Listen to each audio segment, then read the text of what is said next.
laid siege to it. And they built siege works all around it. So the city was besieged till the 11th year of King Zedekiah.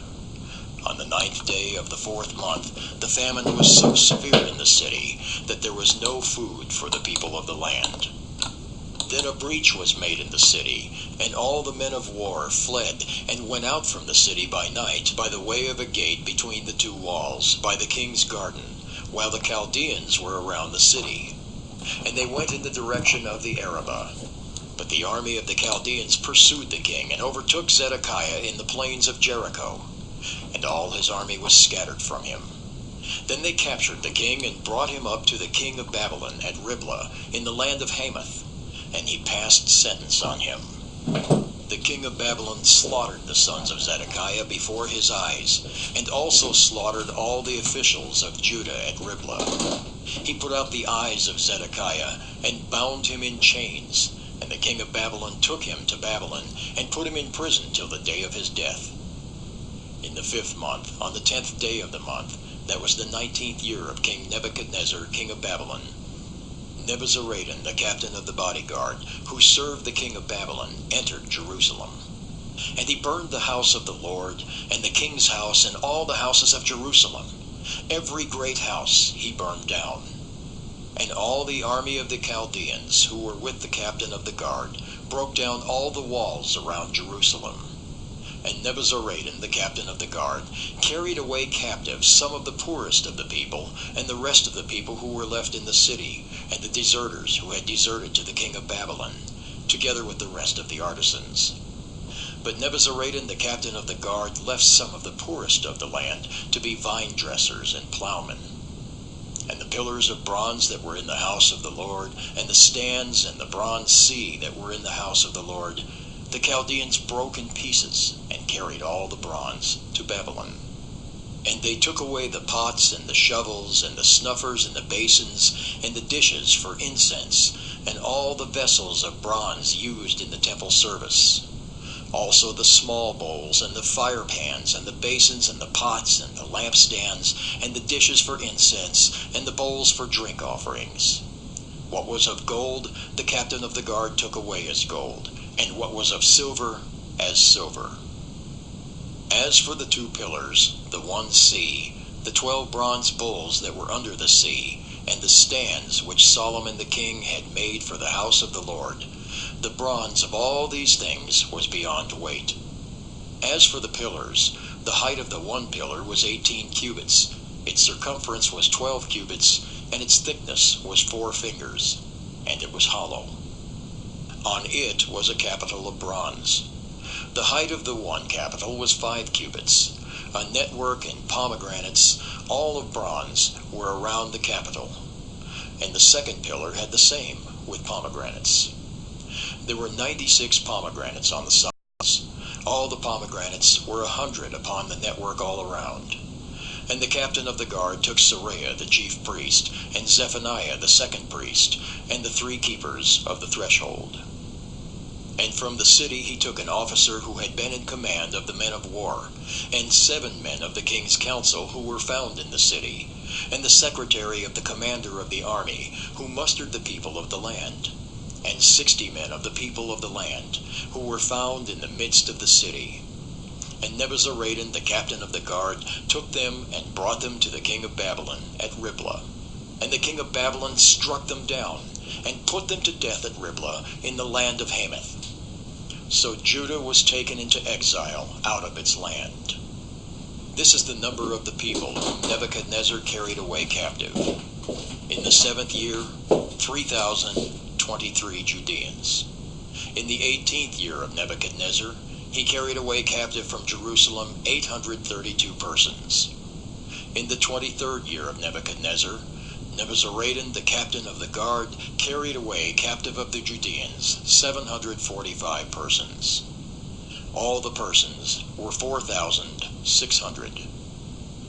And in the 37th year of the exile of Jehoiakim, king of Judah, in the 12th month, on the 25th day of the month, Evil-Merodach, king of Babylon, in the year that he became king, graciously freed Jehoiakim, king of Judah, and brought him out of prison. And he spoke kindly to him, and gave him a seat above the seats of the kings who were with him in Babylon. So Jehoiakim put off his prison garments, and every day of his life he dined regularly at the king's table. And for his allowance, a regular allowance was given him by the king according to his daily need, until the day of his death, as long as he lived.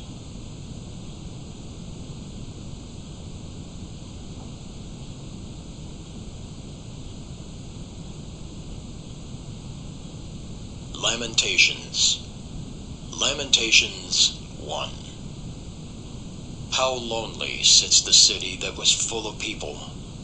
How like a widow has she become, she who was great among the nations. She who was a princess among the provinces has become a slave. She weeps bitterly in the night, with tears on her cheeks. Among all her lovers, she has none to comfort her. All her friends have dealt treacherously with her. They have become her enemies. Judah has gone into exile because of affliction and hard servitude. She dwells now among the nations, but finds no resting place. Her pursuers have all overtaken her in the midst of her distress. The roads to Zion mourn, for none come to the festival. All her gates are desolate. Her priests groan. Her virgins have been afflicted, and she herself suffers bitterly. Her foes have become the head. Her enemies prosper, because the Lord has afflicted her for the multitude of her transgressions. Her children have gone away, captives before the foe. From the daughter of Zion, all her majesty has departed. Her princes have become like deer that find no pasture.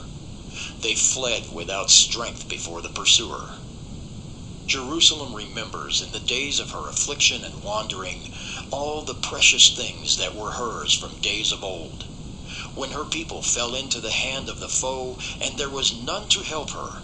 Her foes gloated over her. They mocked at her downfall. Jerusalem sinned grievously. Therefore she became filthy. All who honored her despise her, for they have seen her nakedness. She herself groans and turns her face away. Her uncleanness was in her skirts. She took no thought of her future. Therefore her fall is terrible. She has no comforter. O Lord, behold my affliction, for the enemy has triumphed.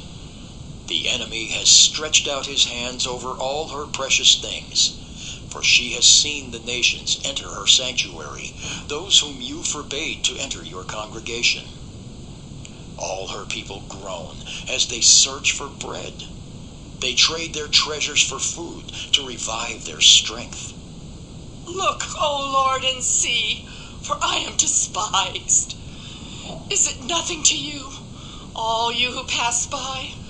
Look and see if there is any sorrow like my sorrow, which was brought upon me, which the Lord inflicted on the day of his fierce anger. From on high he sent fire. Into my bones he made it descend. He spread a net for my feet. He turned me back.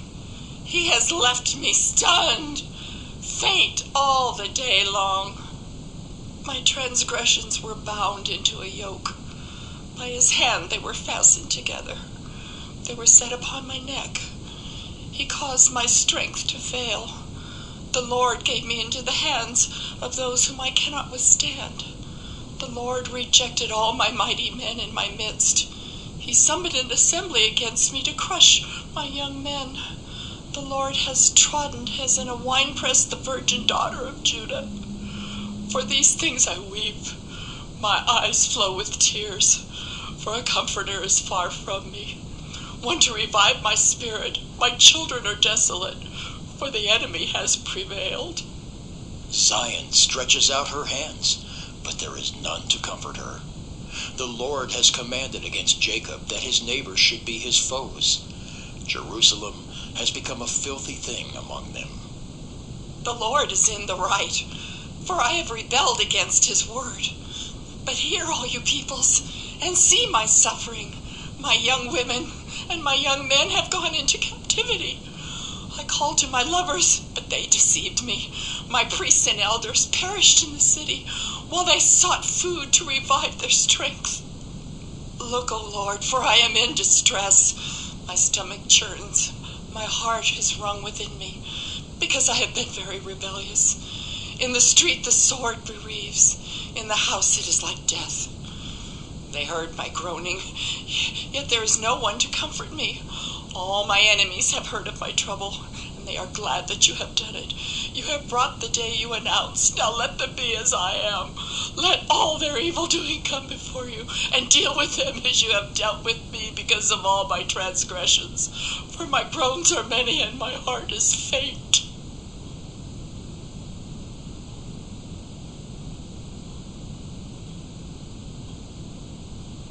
Lamentations 2. How the Lord in his anger has set the daughter of Zion under a cloud. He has cast down from heaven to earth the splendor of Israel. He has not remembered his footstool in the day of his anger. The Lord has swallowed up without mercy all the habitations of Jacob. In his wrath he has broken down the strongholds of the daughter of Judah. He has brought down to the ground in dishonor the kingdom and its rulers. He has cut down in fierce anger all the might of Israel. He has withdrawn from them his right hand in the face of the enemy. He has burned like a flaming fire in Jacob, consuming all around. He has bent his bow like an enemy, with his right hand set like a foe. And he has killed all who were delightful in our eyes in the tent of the daughter of Zion. He has poured out his fury like fire. The Lord has become like an enemy. He has swallowed up Israel. He has swallowed up all its palaces. He has laid in ruins its strongholds, and he has multiplied in the daughter of Judah mourning and lamentation. He has laid waste his booth like a garden, laid in ruins his meeting place. The Lord has made Zion sanctuary. He has delivered into the hand of the enemy the walls of her palaces. They raised a clamor in the house of the Lord as on the day of festival. The Lord determined to lay in ruins the wall of the daughter of Zion. He stretched out the measuring line. He did not restrain his hand from destroying. He caused rampart and wall to lament. They languished together. Her gates have sunk into the ground. He has ruined and broken her bars. Her king and princes are among the nations. The law is no more, and her prophets find no vision from the Lord. The elders of the daughter of Zion sit on the ground in My eyes are spent with weeping. My stomach churns. My bile is poured out to the ground because of the destruction of the daughter of my people. Because infants and babies faint in the streets of the city, they cry to their mothers. Oh, where is bread and wine? As they faint like a wounded man in the streets of the city. As their life is poured out on their mother's bosom. What can I say for you? To what compare you, O daughter of Jerusalem? What can I liken to you, that I may comfort you, O virgin daughter of Zion? For your ruin is as the sea. Who can heal you? Your prophets have seen for you false and deceptive visions. They have not exposed your iniquity to restore your sins, said the daughter of Jerusalem. Is this the city that was called the perfection of beauty? The joy of all the earth?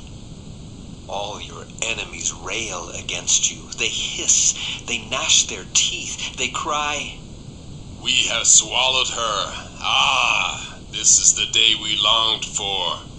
Now we have it. We see it. The Lord has done what he purposed. He has carried out his word, which he commanded long ago. He has thrown down without pity. He has made the enemy rejoice over you and exalted the might of your foes. Their heart cried to the Lord. O wall of the daughter of Zion, let tears stream down like a torrent day and night. Give yourself no rest, your eyes no respite. Arise, cry out in the night, at the beginning of the night watches. Pour out your heart like water before the presence of the Lord. Lift your hands to him for the lives of your children who faint for hunger at the head of every street. Look, O Lord, and see. With whom have you dealt thus? Should women eat the fruit of their womb, the children of their tender care? Should priest and prophet be killed in the sanctuary of the Lord? In the dust of the streets lie the young and the old. My young women and my young men have fallen by the sword. You have killed them in the day of your anger, slaughtering without pity. My enemy destroyed. Lamentations 3. I am the man who has seen affliction under the rod of his wrath.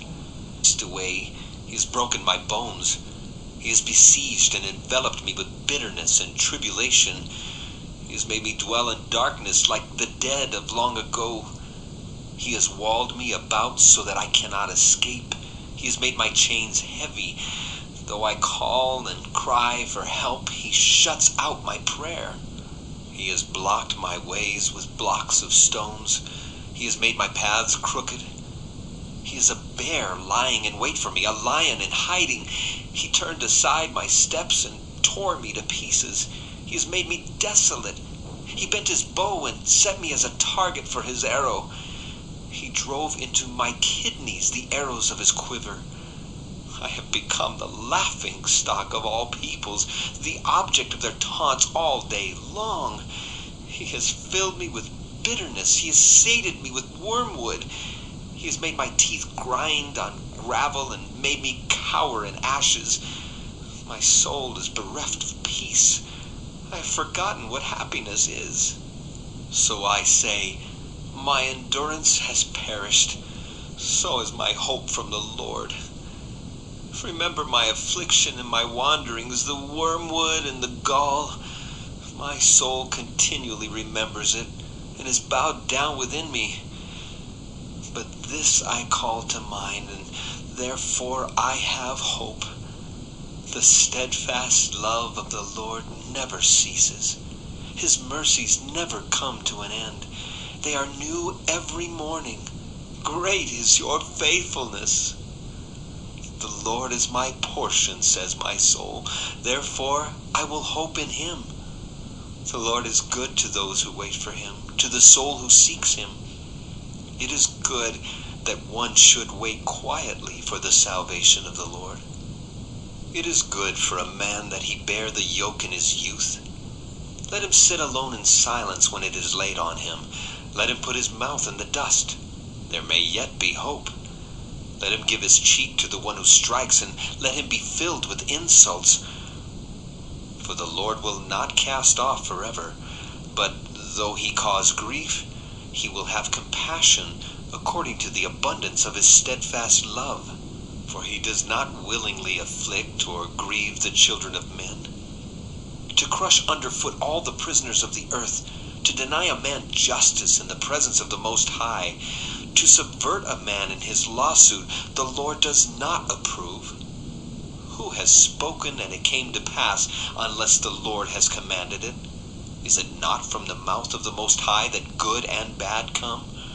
Why should a living man complain, a man about the punishment of his sins? Let us test and examine our ways and return to the Lord. Let us lift up our hearts and hands to God in heaven. We have transgressed and rebelled, and you have not forgiven. You have wrapped yourself with anger and pursued us, killing without pity. You have wrapped yourself with a cloud so that no prayer can pass through. You have made us scum and garbage among the peoples. All our enemies open their mouths against us. Panic and pitfall have come upon us. Devastation and destruction. My eyes flow with rivers of tears because of the destruction of the daughter of my people. My eyes will flow without ceasing, without respite, until the Lord from heaven looks down and sees. My eyes cause me grief at the fate of all the daughters of my city. I have been hunted like a bird by those who were my enemies without cause. They flung me alive into the pit and cast stones on me. Water closed over my head.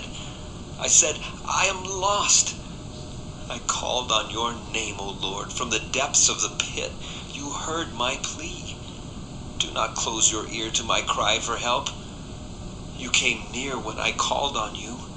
You said, do not fear. You have taken up my cause, O Lord. You have redeemed my life. You have seen the wrong done to me, O Lord. Judge my cause. You have seen all their vengeance, all their plots against me. You have heard their taunts, O Lord, all their plots against me.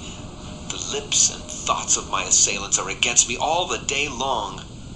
Behold their sitting and their rising. I am the object of their taunts. You will repay them, O Lord, according to the work of their hands. You will give them dullness of heart. Your curse will be on them. You will pursue them in anger and destroy them from under your heavens, O Lord.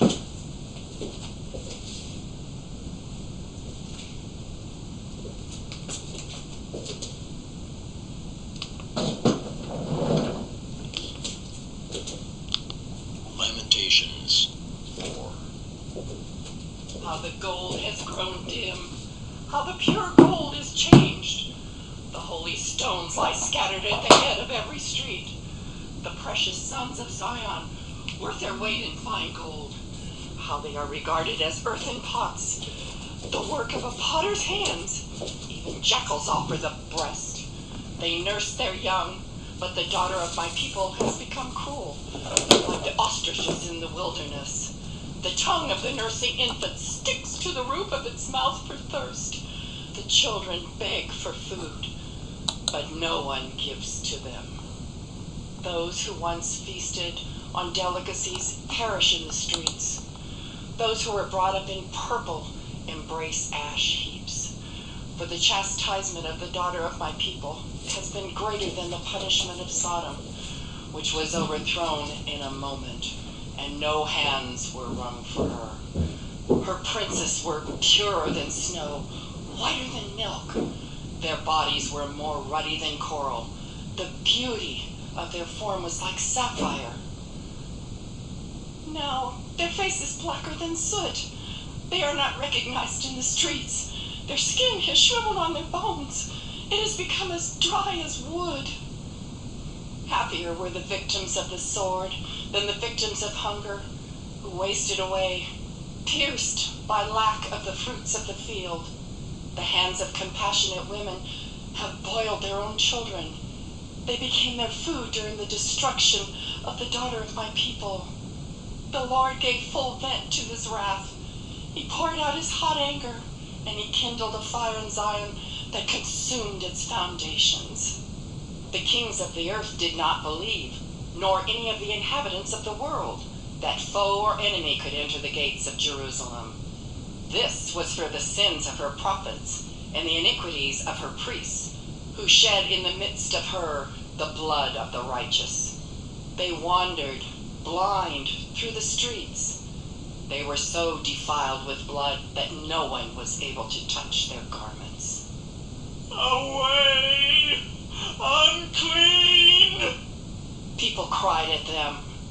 Away! Away! Do not touch! So they became fugitives and wanderers, people said among the nations. They shall stay with us no longer. The Lord himself has scattered them. He will regard them no more. No honor was shown to the priests, no favor to the elders. Our eyes failed, ever watching vainly for help. In our watching, we watched for a nation which could not save. They dogged our steps so that we could not walk in our streets. Our end drew near. Our days were numbered, for our end had come. Our pursuers were swifter than the eagles in the heavens. They chased us on the mountains. They lay in wait for us in the wilderness. The breath of our nostrils, the Lord's anointed, was captured in their pits, of whom we said, Under his shadow we shall live among the nations. Rejoice and be glad, O daughter of Edom, you who dwell in the land of Uz. But to you also the cup shall pass. You shall become drunk and strip yourself bare. The punishment of your iniquity, O daughter of Zion, is accomplished. He will keep you in exile no longer. But your iniquity, O daughter of Edom, he will punish. He will uncover your sins.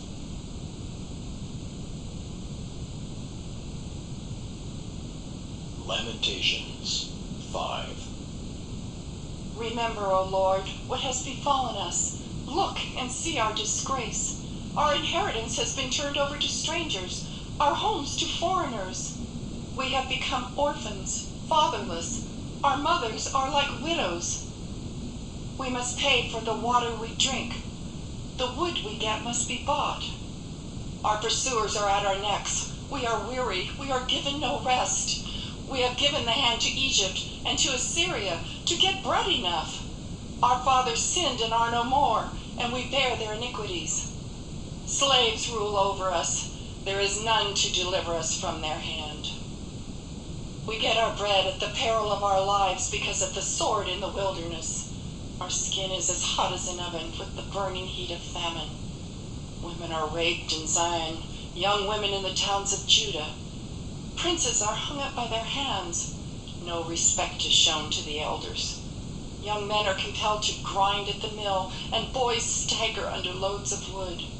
The old men have left the city gate, the young men their music. The joy of our hearts has ceased. Our dancing has been turned to mourning. The crown has fallen from our head. Woe to us, for we have sinned. For this our heart has become sick.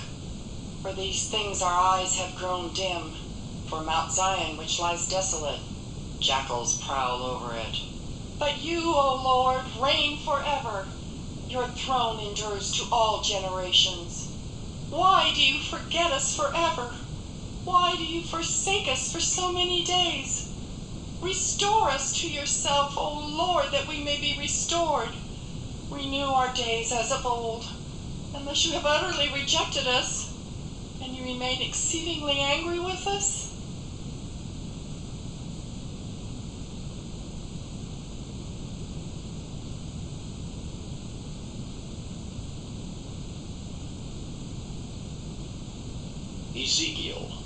Ezekiel 1.